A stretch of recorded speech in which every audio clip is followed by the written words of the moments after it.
Thank you very much. Thank you. Thank you. Thank you very much. Thank you. You know, when I see all of you here with your enthusiasm, this is actually the first event I have attended. And I see the pictures of all the thousands and thousands of people in the shivering cold who were out on the mall yesterday, all the children taking in the exhibits, and I sense the freedom and the feeling and the enthusiasm on the streets. Maybe this will be better the second time around. It's pretty good. I like this.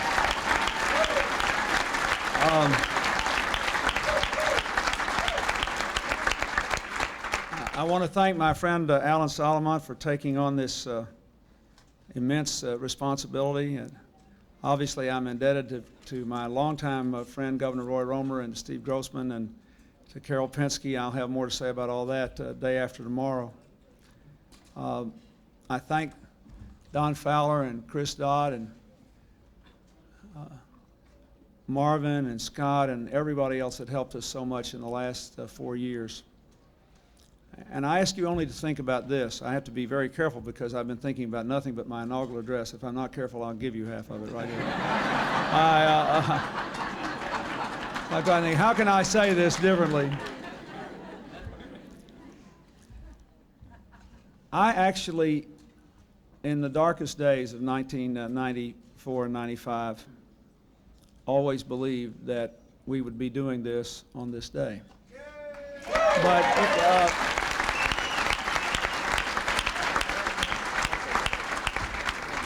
But it didn't have so much to do with me or even our wonderful vice president, but what I think about the American people, what makes us tick, where we are in history and where we have to go.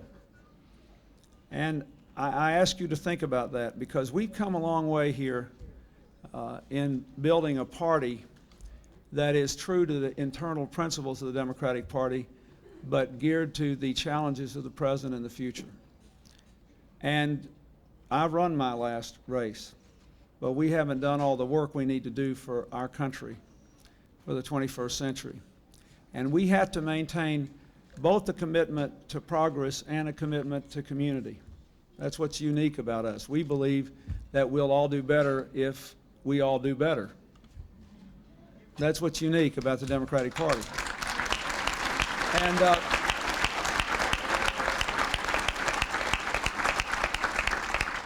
so with a heart full of gratitude for all that has been done for me, I ask you to redouble your efforts and to renew your commitment and not to grow exhausted from doing so in the next few years.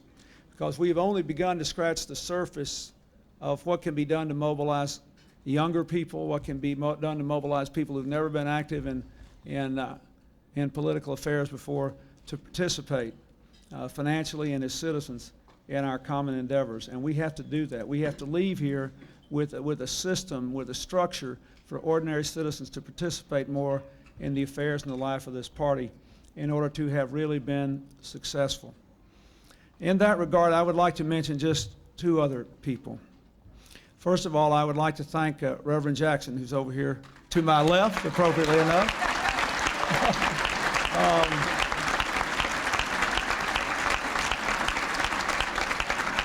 Who has never flagged in his belief in our country and his determination to get more young people involved in it, to get people to register to vote, to participate.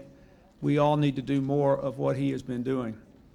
The second thing I'd like to ask all of you to do on this Sunday, each in your own way, is to say a prayer of gratitude for the life of Senator Paul Tsongas.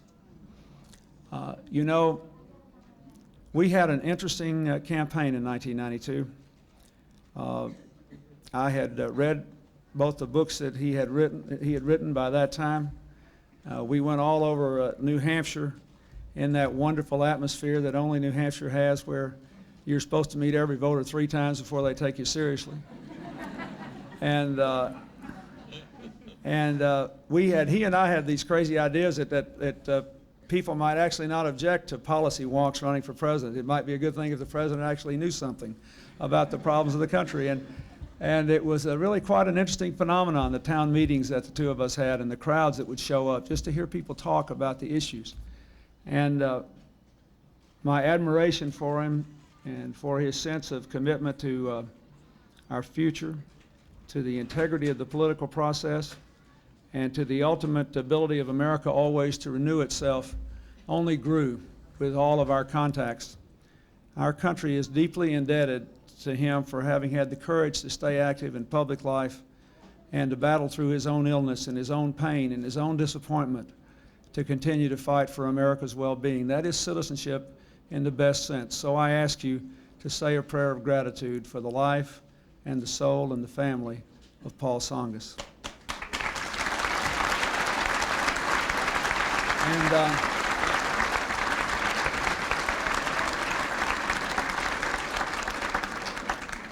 finally, let me encourage you to have a wonderful time. This is supposed to be fun in the best sense. I hope you enjoy it, and I hope every day for the next 4 years you will always be immensely proud of what you did to make this day come about. Thank you, and God bless you.